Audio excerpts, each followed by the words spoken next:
ඔයා game of තෝන්ස් fan කෙනෙක් නම් මේක ඔයාට ගොඩක් සුබ ආරංචියක්. ඉතින් මේක ඇහැවොත් ඔයා පුදුමයට පත් වෙයි. මේක දැක්කොත් ඔයා පුදුමයට පත් වෙයි. Return of the Mother of Dragons කියලා 2026 TV series එකක් ඒගොල්ලෝ හදාගෙන යනවා. ඒ කියන්නේ මේ දර්ශනය ඔයාලා හිතන ඇති AI කියලා නෑ, මේක ලීක් වෙච්ච දර්ශනයක්.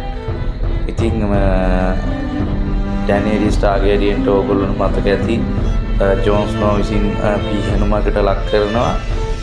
පීහැනුමට ලක් කරාට පස්සේ ඩ්‍රෝගොන් කියන මේ මකරා ඇයව රැගෙන පියාඹගෙන යනවා ඈතට. ඉතින් ඕගොල්ලන්ට මතක ඇති ජෝන් ස්නෝ පීහැනුමකට ලක් වෙච්ච වෙලාවේ රතු කබාය ඇඳගත් මායාකාරියක් විසින් ජෝන් ස්නෝ නැවත මලවුන්ගෙන් නැගිට්ටවලා නැවතත් මිනිස්සු අතරට අරගෙන එන්න සමත් වෙනවා. ඒ ජෝන් ස්නෝගේ රුධිරේ ටාර්ගැරියන් පරම්පරාවේ රුධිරය ගමන් කරන නිසා කියන්න පුළුවන්. මීට කලින් අවස්ථාවලත් ගේම් ඔෆ් තෝන්ස් ඉතිහාසයේ අපිට පොත් පත පරිශීලනය කරද්දී දකින්න ලැබෙනවා ඒ වගේ රතු ඇඳගත් මායාකාරයන් විසින්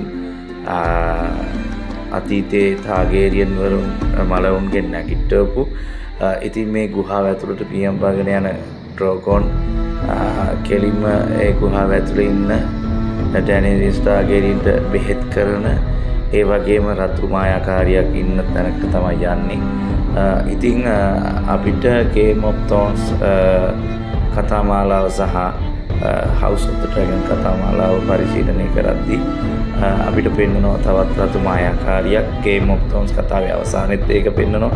House of the Dragon series එකේ ඒක යම් කොටසක පෙන්වනවා